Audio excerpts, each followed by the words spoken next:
اللہ سبحانہ و تعالیٰ کے لیے جن عظیم اہل علم نے اس کے اسماء حسنہ میں سے الرشید کو ثابت کیا ہے، ان میں سے جن کے نام ہمارے پاس آتے ہیں ان میں سے ایک تو امام خطابی کا نام آیا ہے جو قدیم علماء میں سے ہیں۔ بعض اہل علم نے امام بیہقی کی طرف بھی نسبت کی ہے رحمہ اللہ، حالانکہ ان کی کتاب میرے پاس موجود ہے، کتاب الاسماء والصفات امام بیہقی رحمہ اللہ کی۔ کچھ میری اپنی مجبوریاں تھیں جس کی وجہ سے میں جو خاطر خواہ محنت کر کے ڈھونڈنا چاہیے تھا، دیکھنا چاہیے تھا، اس طرف میں نہیں جا سکا۔ میں کتاب میرے پاس موجود ہے لیکن اس یقین سے نہیں کہہ سکتا کہ اس میں ہے، لیکن جو ہے بس میں احالہ کر سکتا ہوں کہ جن اہل علم نے کہا ہے کہ اس بنیاد پر ہوگا، مجھے نہیں معلوم ہے، میں نے دیکھ نہیں پایا، میں میری اپنی کچھ مجبوریوں کی وجہ سے دوبارہ دیکھ لوں گا انشاءاللہ میں۔ لیکن جو ہے جن اہل علم نے اس کو ثابت کیا ہے ان میں سے جن کو ہم نے پڑھا ہے، جن کی کتابیں کھول کے ہم نے دیکھی ہیں، ان میں سے ایک بڑا نام جو ہے حافظ ابن القیم کا ہے رحمہ اللہ۔ حافظ ابن القیم رحمہ اللہ ہماری معلومات کے اعتبار سے آپ نے سب سے زیادہ اس تعلق سے اس کا اظہار کیا، یعنی آپ نے مختلف جگہوں پر اس کا اظہار کیا ہے۔ حافظ ابن القیم رحمہ اللہ کی ایک کتاب ہے شفاء العلیل، شفاء العلیل فی مسائل القضاء والقدر والحکمت والتعلیل۔ یہ جو کتاب ہے میرے پاس تو نہیں ہے لیکن المکتبۃ الشاملہ میں موجود ہے، وہیں سے میں نے پڑھا ہے۔ اس میں جو 15واں جو باب ہے اس میں حافظ ابن القیم رحمہ اللہ نے 15واں باب کافی مفصل ہے، اس میں اس بات ہی کو مفصل لکھا ہے آپ نے کہ اللہ سبحانہ و تعالیٰ کس طرح سے لوگوں کے دلوں پر مہر لگا دیتا ہے، الطبع والختم والغشاوہ اور جو ہے والقفل، یعنی افلا يتدبرون القرآن ام علی قلوب اقفالها، کیسے کیسے اولئک الذین طبع اللہ علی قلوبہم، کیسے کیسے دلوں پر جو ایک طرح سے بند باندھی جاتی ہے، اور یہ بہت ہی نعوذ باللہ بدترین چیز ہے۔ اور اس سے آزاد دل کون سے ہیں؟ وہ دل ہیں جن کو اللہ تعالیٰ نے نور سے منور کر دیا ہے۔ تو اس کو سمجھانے کے لیے بہت ہی مفصل انداز میں آپ نے لکھا ہے۔ اسی ضمن میں ابن القیم رحمہ اللہ نے یہ بھی لکھا ہے کہ یہ سب دل کے وہ حالتیں ہیں جہاں دل پر ایک طرح کا بند باندھا جاتا ہے، اسے وہ سمجھ نہیں پاتا ہے، لیکن کچھ دل ایسے ہوتے ہیں جن کو اللہ سبحانہ و تعالیٰ ان سے آزاد رکھتا ہے اور اس میں ایک نور بھر دیتا ہے۔ تو پھر وہ دل کیسے ہوتے ہیں، اس دل کی عمدگی کو بہت اچھے انداز میں بیان کیا ابن القیم رحمہ اللہ نے۔ ابن القیم رحمہ اللہ نے کہا کہ اس دل کو اللہ سبحانہ و تعالیٰ اپنے اسماء حسنہ کے اثرات اس دل پہ ڈالتا ہے۔ اس کے بعد ابن القیم رحمہ اللہ نے کہا کہ اللہ سبحانہ و تعالیٰ جس طرح سے العفو ہے یحب العفو، اللہ تعالیٰ المحسن ہے یحب الاحسان، ویسے ہی کہا کہ اللہ سبحانہ و تعالیٰ الرشید ہے یحب الرشد۔ اس ضمن میں یہ بات کی ابن القیم رحمہ اللہ نے کہ اللہ رب العالمین الرشید ہے، وہ بندے کے اندر رشد کو پسند کرتا ہے، بلکہ اللہ سبحانہ و تعالیٰ اسی دل میں اس رشد کو ڈالتا ہے، یحب یعنی جو جس کو وہ پسند کرتا ہے، یحب من خلقہ یا احب من خلقہ، اللہ سبحانہ و تعالیٰ جس اپنے مخلوق میں سے جس بندے کو پسند کرتا ہے اس کے دل میں رشد ڈال دیتا ہے، اور اللہ تعالیٰ رشد کو پسند فرماتا ہے کیونکہ وہ الرشید ہے۔ تو گویا کہ اللہ سبحانہ و تعالیٰ کے لیے بطور اسم کے ابن القیم رحمہ اللہ نے الرشید کو وہاں پر لکھا ہے۔ حافظ ابن القیم رحمہ اللہ کی ایک اور کتاب ہے جو الصواعق المرسلہ ہے، جو حالانکہ بڑی کتاب ہے، ضخیم کتاب ہے، لیکن اس کا اختصار بھی کیا گیا ہے مختصر الصواعق المرسلہ، اور وہ بھی غالباً جو ہے کافی ضخیم جلد میں ہے، کبھی 2 جلدوں میں بھی وہ مختلف جگہوں سے چھپی ہے۔ وہ کتاب ہم نے پڑھا نہیں، وہ کتاب ہمارے پاس نہیں ہے، لیکن حافظ ابن القیم رحمہ اللہ نے اسماء حسنہ پر اپنی ساری کتابوں میں جہاں جہاں بھی لکھا ہے ان کو اکجا کیا گیا ہے۔ ایک عالم دین ہے دکتر سلیمان الاشقر حفظہ اللہ، انہوں نے شرح ابن القیم لاسماء اللہ الحسنى کتاب انہوں نے ایک جو ہے ترتیب دی ہے، جس میں حافظ ابن القیم رحمہ اللہ نے اپنی ساری کتابوں میں جہاں جہاں اسماء حسنہ پر بحث کی ہے اسے اکجا کیا ہے ترتیب کے ساتھ۔ اس میں ترتیب کے ساتھ نمبر 1 نمبر 2 کر کے اللہ سبحانہ و تعالیٰ کے اسماء حسنہ مندرج ہیں، اس میں ایک نمبر ہے 70 پر 9 79، اس میں اس نام کو جو ہے ذکر کیا گیا ہے الرشید، آدھے صفحے میں لکھا ہے اس میں انہوں نے حافظ ابن القیم رحمہ اللہ کی 2 کتابوں کے حوالوں سے اس میں انہوں نے جو ہے درج کیا ہے، ایک شفاء العلیل سے، ایک یہ مسئلہ جو میں کتاب کا حوالہ دینے جا رہا ہوں مختصر الصواعق المرسلہ۔ اس اعتبار سے لکھا ہے کہ حافظ ابن القیم رحمہ اللہ نے کہا کہ اللہ سبحانہ و تعالی کونہ متکلما معلما مرشدا اور مقدرا لغیرہ، کہا کہ اللہ سبحانہ و تعالی جب اس کی ذات ایسی ہے کہ وہ بندوں کو بولنا سکھاتا ہے، اور اللہ سبحانہ و تعالیٰ بندوں سے ہم کلام ہوتا ہے، یعنی کسی سے بات چیت کرتا ہے رب العالمین۔ اللہ سبحانہ و تعالیٰ کسی کی رہنمائی کرتا ہے، مرشد ہے اللہ تعالیٰ۔ اللہ سبحانہ و تعالیٰ معلم ہے، کسی کو سکھاتا ہے۔ اللہ سبحانہ و تعالیٰ کسی کو جو ہے مطلب طاقتور بنا دیتا ہے، کسی کو قادر بناتا ہے رب العالمین۔ تو کہا کہ اس اعتبار سے اللہ سبحانہ و تعالیٰ کونہ فی نفسہ، یعنی جب اللہ سبحانہ و تعالیٰ کسی کو تعلیم دیتا ہے تو اللہ سبحانہ و تعالیٰ بدرجہ اولا عالمن، اللہ سبحانہ و تعالیٰ کسی کے لیے مرشد رہنمائی کرتا ہے، اس کا مطلب ہے کہ اللہ سبحانہ و تعالیٰ رشیدن، اللہ رب العالمین رشید ہے۔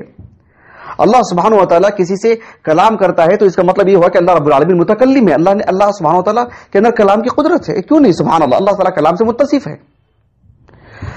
اس قرآن مجید اللہ رب العالمین کا کلام ہے۔ اللہ سبحانہ و تعالیٰ کسی کو قوت عطا فرماتا ہے، اللہ رب العالمین قادرن، اللہ رب العالمین قادر ہے۔ تو اس میں الرشید کا بھی ذکر فرمایا آپ نے کہ اللہ سبحانہ و تعالیٰ مرشد ہے، کسی کی رہنمائی کرتا ہے، اس کا مطلب اللہ رب العالمین رشید ہے۔ تو یہ جو ثابت کرنے کا انداز ہے اللہ تعالیٰ کے لیے، یہ کتنا درست ہے ہم آگے گفتگو کریں گے انشاءاللہ۔ یہ جو انداز ہے ابن القیم کا رحمہ اللہ، اللہ سبحانہ و تعالیٰ چونکہ مرشد ہے اس وجہ سے اللہ تعالیٰ رشید ہے، اور اسماء الحسنی میں سے الرشید بھی ہے، یہ انداز ثابت کرنے کا کیا یہ درست ہے؟ ہم آگے بتلائیں گے انشاءاللہ۔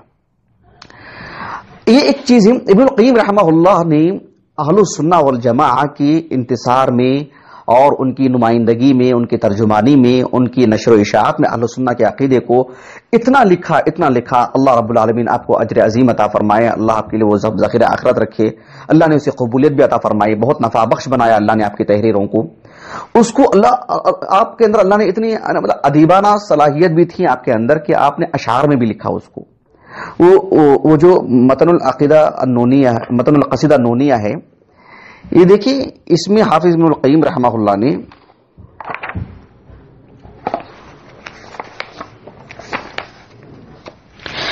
یہ دیکھیے یعنی متن القصیدہ نونیہ پورا اہل السنہ والجماعہ کا مطلب یعنی تصور میں لانا آسان نہیں ہے کہ اس میں کتنے مباحث ہوں گے، آپ تعجب کریں گے، اللہ اکبر۔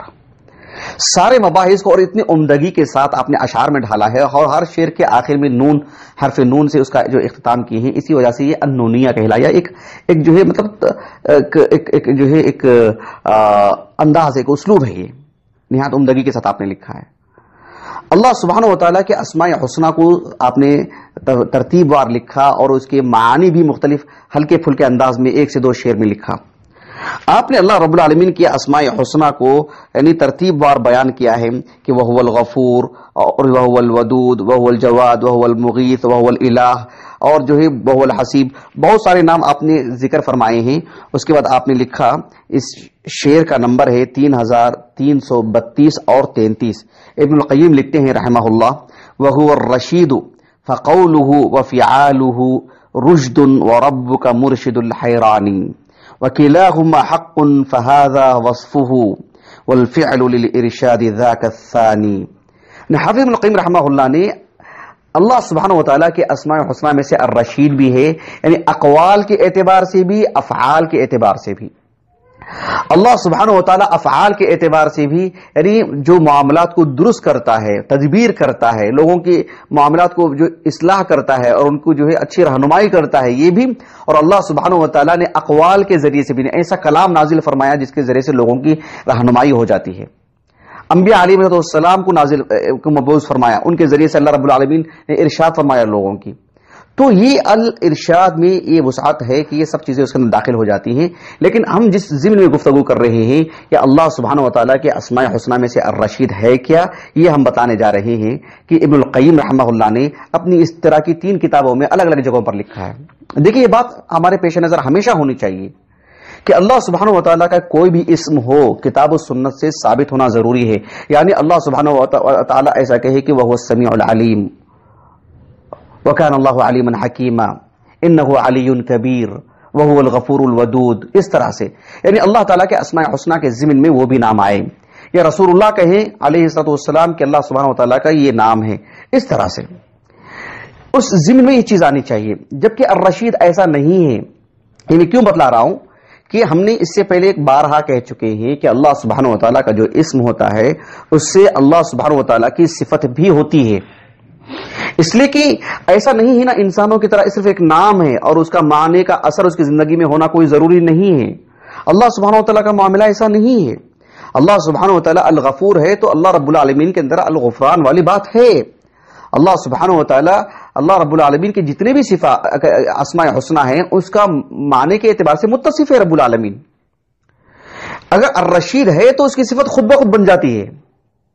لیکن اللہ سبحانہ وتعالیٰ کے لیے الرشید والا جو نام ہے جو اسم ہے سوائے اس ضعیف روایات کے جس کے بارے میں ہم انشاءاللہ آنے والی ممکن ہے کسی حصے میں گفتگو کریں گے انشاءاللہ نشست میں گفتگو کریں گے لیکن اس سے اللہ رب العالمین کا نام ثابت نہیں ہوتا ہے کہیں بھی کتاب و سنت میں. صفت ثابت ہے اس سے اسم نہیں بنایا جا سکتا لیکن اسم ہو تو صفت بن سکتی ہے. تو یہ ابن القیم رحمہ اللہ نے اور ان سے پہلے امام خطابی رحمہ اللہ نے جو اللہ رب العالمین کے اسماء حسنہ کے ضمن میں الرشید بھی ذکر کیا ہے اس کے لیے کوئی مناسب اور اس کے لیے کوئی قوی اور ٹھوس دلیل نہیں فراہم کیا آپ نے.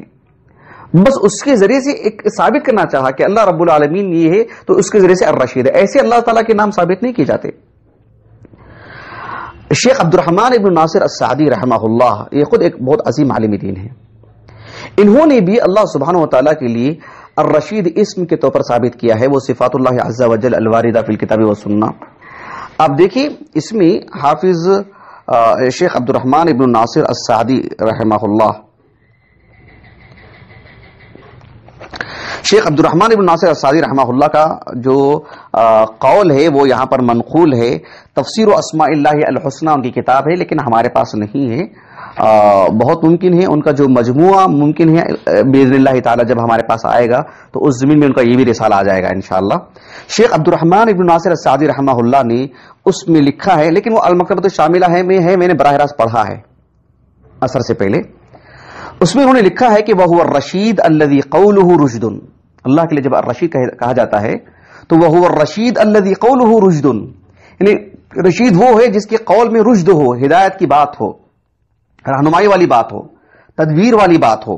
وَأَفْعَالُهُ رُشْدٌ وَهُوَ مُرْشِدُ الْحَائِرِينَ فِي الطَّرِيقِ الْحِسِّي وَالضَّالِّينَ فِي الطَّرِيقِ الْمَعْنَوِيِّ فَيُرْشِدُ الْخَلْقَ بما شرعه على ألسنة رسله من الهداية الكاملة ويرشد عبده المؤمن إذا خضع له وأخلص عمله أرشده إلى جميع مصالحه ويسره لليسرى وجنبه العسرى والرشد الدال عليه اسمه الرشيد وصفه تعالى والإرشاد لعباده فعله. شیخ عبد الرحمن ابن ناصر السعدی رحمہ اللہ کہتے ہیں کہ الرشید اللہ سبحانہ وتعالیٰ کے لیے جب کہا جاتا ہے تو اس کا مطلب یہ ہے کہ اللہ سبحانہ وتعالیٰ کے اقوال اس کے جو کلام جو ہدایت والی کتاب ہے وہ اس کے جو افعال ہیں وہ تدبیر کرتا ہے لوگوں کے لیے آسانی فراہم کرتا ہے. اور انبیاء علیہ السلام کو جو کلام دے کے جو کتابیں دے کے بھیجا ان کی شخصیتوں کو بھیجا اللہ رب العالمین مبعوث فرمایا وہ لوگوں کی رہنمائی کرتے ہیں. اللہ نے اسباب فراہم کیے لوگوں کے لیے اور پھر ایک مومن کو اللہ سبحانہ وتعالیٰ اس کے لیے رہنمائی کرتا ہے ارشاد کرتا ہے کیسے اس کے ذریعے سے وہ اللہ سبحانہ وتعالیٰ کی احکام اور فرامین کو ماننے لگ جاتا ہے مخلص بنتا ہے اس کے لیے نیکیاں آسان ہو جاتی ہیں. گناہ جو ہے اللہ رب العالمین اس کے لیے ایک بوجھ کی طرح ڈال دیتا ہے گناہ جلدی کر نہیں پاتا ہے وہ ایک اللہ کی توفیق ہے اللہ تعالیٰ اسے بچا کے رکھتا ہے اس کو اس طرح کے رہنمائی کرتا ہے. بہرحال اسی ضمن میں انہوں نے اللہ رب العالمین کے لیے بطور اسم کے اور بطور صفت کے الرشید آپ نے ذکر فرمایا. یہ باتیں ہو گئی ہیں. اب دیکھیے شیخ علوی بن عبد القادر السقاف حفظہ اللہ باحیات ہیں اور بہت اچھے عالم دین ہیں. اسماء و صفات پر دیگر موضوعات پر آپ نے بہت مفصل آپ نے کام کیا درر السنیہ وغیرہ میں. اس میں ابھی صفات اللہ عز و جل کا ابھی جو میں نے ابھی آپ کو پڑھ کر کے سنایا اسی کے آغاز میں آپ نے لکھا ہے کہ یہ جو الارشاد والی بات ہے صفت ذاتیت فعلیت ایسا لکھا ہے انہوں نے کہ ثابتۃ فی الکتاب والسنہ کہ یہ اللہ سبحانہ وتعالیٰ کی صفت ہے. اور پھر شیخ عبد الرحمن ابن ناصر السعدی کا قول پیش کیا معنی بتلانے کے لیے کہ الرشید میں کیا معنی آتا ہے. لیکن جب شیخ عبد الرحمن ابن ناصر السعدی رحمہ اللہ نے یہ لکھا کہ وہ اللہ تعالیٰ کا اسم بھی ہے تو کہا کہ اللہ رب العالمین کے لیے بطور اسم کہ وہ تسمیت اللہ بالرشید اللہ رب العالمین کے لیے الرشید کا اسم کے طور پر پیش کرنا کہا کہ تفتقر الی دلیل کا محتاج ہے معاملہ. کوئی ٹھوس دلیل نہیں ہے کہ اللہ رب العالمین کے لیے اسم ہے. فرق کرنا چاہیے. صفت ہے صفت سے اسم نہیں بنا سکتے. صفت ہے کیونکہ اب ہم تفصیل میں نہیں جائیں گے وہ ہمارا موضوع نہیں ہے تفصیل سے ہم نے درس دے چکے ہیں اس سلسلے میں. تو اللہ سبحانہ و تعالیٰ کے لیے اسم ہو تو اس سے صفت بھی بنتی ہے، لیکن اللہ رب العالمین کے جو صفات ہوتے ہیں اس سے اللہ رب العالمین کے لیے اسم بنائیں گے، ایسا نہیں ہے۔ ایک عالم دین ہے سعودیہ کے جو جامعۃ الملک خالد وہاں کے استاذ مساعد ہیں، ان کا نام ہے دکتر محمود ابن عبد الرزاق الرمضانی۔ ان کی کتاب ہے کہ اسماء اللہ الحسنى الثابتہ فی الکتاب والسنہ۔ وہ کتاب جو ہے مطبوع ہے، المکتبۃ الشاملہ میں موجود ہے، میں نے وہیں سے پڑھا ہے۔ اس میں انہوں نے بہت حیرانی کا مظاہرہ کیا، اور اچھی کتاب ہے ماشاءاللہ، بڑی جاندار کتاب ہے۔ یعنی اسماء اللہ تعالی الثابتہ فی الکتاب والسنہ، جو ثابت شدہ ہیں اسی کو انہوں نے لکھا ہے۔ اس میں انہوں نے یہ بھی لکھا ہے کہ کون کون سے نام اللہ سبحانہ و تعالیٰ کے نام پر لوگوں میں معروف تو ہیں لیکن ثابت نہیں ہے۔ اس میں سے الرشید کا بھی نام ذکر کیا انہوں نے، کہا کہ مجھے نہیں معلوم کہ کہاں سے آ گیا، یہ ایسے لکھا انہوں نے، کہاں سے آ گیا؟ نہ یہ اللہ سبحانہ و تعالیٰ کے اسم ہے، نہ اللہ سبحانہ و تعالیٰ کی صفت ہے، نہ اللہ رب العالمین کا یہ فعل ہے۔ کہا کہ جو ہے ولا ادری من این اشتقہ، ایسے انہوں نے لکھا، یہ کس سے مشتق ہے، کس نے اس کو کس سے لا کر کے نام بنا دیا، مجھے نہیں معلوم یہ سب کس نے کر دیا ہے۔ تعجب کا اظہار کیا انہوں نے۔ آخر میں انہوں نے لکھا کہ مجھے ایسے معلوم ہوتا ہے کہ کچھ لوگوں نے اس آیت کریمہ کو پڑھ کر کے اس کو اللہ تعالیٰ کی صفت کے طور پر شاید پیش کر دیا ہوگا۔ سورہ انبیاء میں اللہ رب العالمین نے فرمایا وَلَقَدْ آتَيْنَا إِبْرَاهِيمَ رُشْدَهُ، اس کی رشد، اس کا رشد، یعنی گویا کہ ہو کی ضمیر گویا کہ وہ جس کی طرف لوٹ رہی ہے، گویا کہ اضافت ہے وہ، تو کسی صفت کا ایک مضاف کے طور پر آنا، یہ ہم نے اس سے پہلے پڑھا ہے الساق کے ضمن میں کہ اللہ سبحانہ و تعالیٰ سے اس کی صفت ثابت ہوتی ہے۔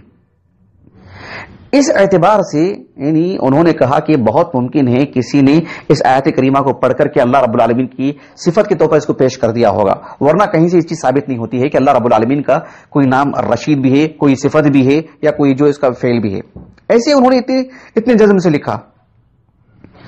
خیر، ایک اور بڑے عالم دین ہیں اور اسماء حسنہ اور صفات باری تعالیٰ کی بات کرتے ہیں تو یعنی ایک مرجع کی حیثیت ہے، ان کی ایک مرجع کی حیثیت ہے۔ شیخ خلیفہ التمیمی، شیخ احمد ابن خلیفہ ابن علی التمیمی حفظہ اللہ، ان کی کتاب ہے کہ معتقد اہل السنہ والجماعہ فی اسماء اللہ الحسنہ، ایک مجلد کتاب ہے ان کی۔ یہ کتاب بہت بہت مقبول ہے دنیا بھر میں۔ اہل السنہ کے عقیدے سے متعلق کہ اسماء حسنہ کے باب میں اہل السنہ کا کیا اعتقاد ہے۔